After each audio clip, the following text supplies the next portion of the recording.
Everyone kept waiting for retail investors to flood back into crypto and pump altcoins to the moon. We were told that once Bitcoin broke all-time highs, the retail horde would kick down the doors and send everything else flying.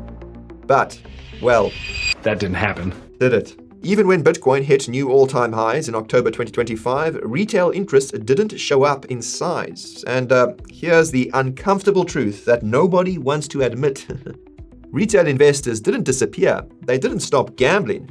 They just found new casinos. And right now, those casinos are eating crypto's lunch. From the explosion of prediction markets to the sports betting mania to the trading of options on tech stocks on Robinhood, the speculative capital that used to fuel altcoin seasons is flowing elsewhere. Retail has checked out of the tech thesis and checked into the casino. But is this permanent? And what does it mean for your portfolio if the retail wave never comes back? That is exactly what we are diving into today. My name is Nick, and you're watching The Coin Bureau. First things first, let's look at the evidence, because the numbers are, quite frankly, shocking. The narrative some continue to peddle on X is that we are just one green candle away from the 2021 style mania.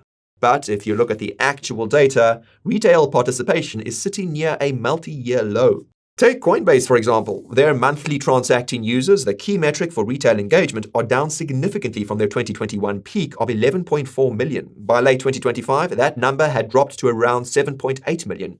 And it's not just users leaving, it's the volume. Exchange volume data shows that retail participation has effectively vanished. In the second quarter of 2025 alone, trading volume on top exchanges dropped by over 27%, wiping out $1.5 trillion in activity. And the smoking gun comes from Robinhood's latest earnings report. Robinhood released their Q4 2025 earnings in February 2026, and it was a bloodbath for crypto. While their options and equities revenue climbed, cryptocurrency revenue plummeted 38% year over year to just $221 million. Think about that. Bitcoin was trading near all-time highs, yet the average Robinhood user, the ultimate retail proxy, was trading less crypto, not more. And if you think that's bad, just look at Google Trends. Interest in the term buy Bitcoin is sitting at a score of 11. Now, for context, it was at 100 in 2017 and 45 in 2021. The general public simply does not care. They aren't searching for how to buy crypto or best altcoins. They've moved on. So, where did they go? Did they suddenly become responsible savers putting their money into index funds? Of course not. They didn't stop speculating. They just swapped their exchanges for prediction markets. Point number 2 is the rise of the event contract. Platforms like Polymarket and Kalshi have absolutely exploded in popularity. We're talking about a 130-fold increase in monthly trading volume from early 2024 to the end of 2025. Total notional trading volume across these platforms hit over $44 billion in 2025. Kalshi alone saw its user base grow from 600,000 to 5.1 million in under 12 months. That's an 8.5 times increase. And it makes perfect sense. For Gen Z and millennials, betting on elections, Fed interest rate decisions, or geopolitical events feels a lot more tangible than betting on a layer 2 roll-up or a governance token. It offers the same adrenaline rush, the same volatile odds, and the same potential for quick windfalls, but the outcome is based on real-world events they actually understand. Why wait 4 years for a crypto cycle to play out when you can just bet on the outcome of a court case or a football game and get paid out tonight? And speaking of football, that brings us to the biggest competitor crypto has ever faced: legalized sports betting. Since the US Supreme Court opened the floodgates, billions of dollars have poured into apps like DraftKings and FanDuel. In 2025 alone, Americans legally wagered nearly $150 billion on sports. DraftKings reported over $6 billion in revenue for fiscal year 2025, up 27% year over year. And the scary part for crypto? The dopamine loop is identical. You open an app, you see volatile odds, you place a bet, and you get instant results. But there is one key difference. Sports betting has mainstream acceptance and zero learning curves. You don't need to understand private keys, gas fees, or bridging to Arbitrum to bet on the Super Bowl. You just download the app and hit place bet. And retail loves the high-risk, high-reward stuff. Parlay betting, where you chain multiple bets together for massive potential payouts, now makes up over 35% of total sportsbook volume. And that is the exact same psychological itch that altcoin speculation used to scratch. The moonshot mentality hasn't left. It's just migrated to a different app. Now, before we get into the one area of crypto that is still seeing retail action, I want to mention something important about keeping up with these shifts.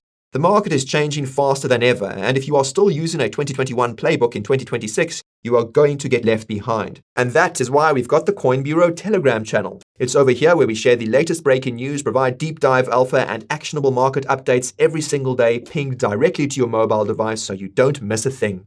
So sign up today using the link down below or by scanning this QR code over here. Okay, back to the crypto casino, because there is one sector that retail hasn't abandoned. In fact, they are doubling down.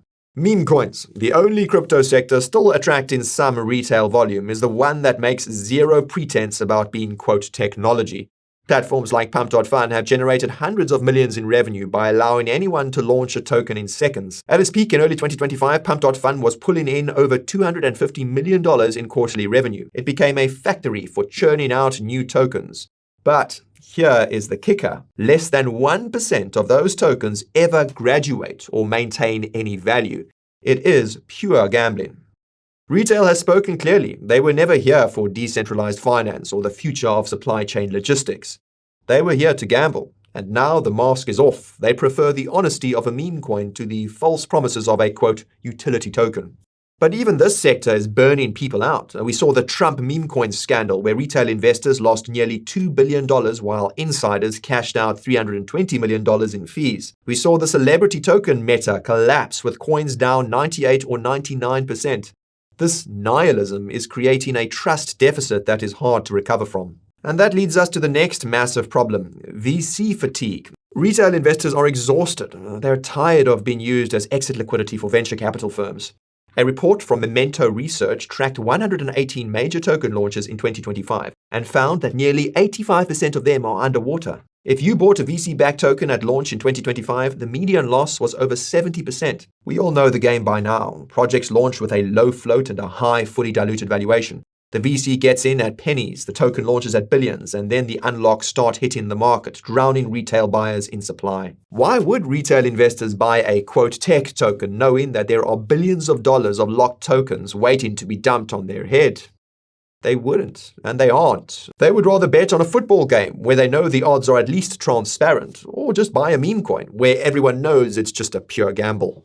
So, what does this mean for the market structure right now? So what does this mean? Well, it explains why Bitcoin dominance is hovering near 60%, which is multi-year highs. The institutional and retail money flowing into the market through ETFs is sticking to Bitcoin and Ethereum. BlackRock's clients aren't buying your favorite small-cap governance token. We've seen over $56 billion in cumulative inflows into Bitcoin ETFs, but that money is structurally walled off. It doesn't rotate. In previous cycles, profits from Bitcoin would flow into Ethereum, and then into the high caps, and then into the low caps. But that trickle-down effect is broken because ETF investors are not crypto natives. They are passive allocators. And this leaves altcoins in a dangerous spot. Without a fresh wave of retail speculation to buy the bags, technology-focused altcoins are bleeding against Bitcoin.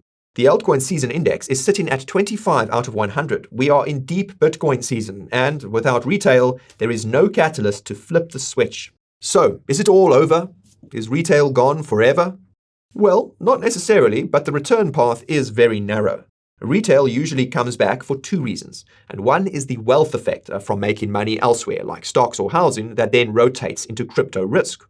Or two, a full-blown mania that dominates headlines and creates lots of FOMO. Right now, neither is happening. The Federal Reserve is the wild card, though. If they cut rates aggressively in 2026 and liquidity floods the system, we might see a resurgence. But hoping for the Fed to save your altcoin bags is not a strategy. What's the verdict?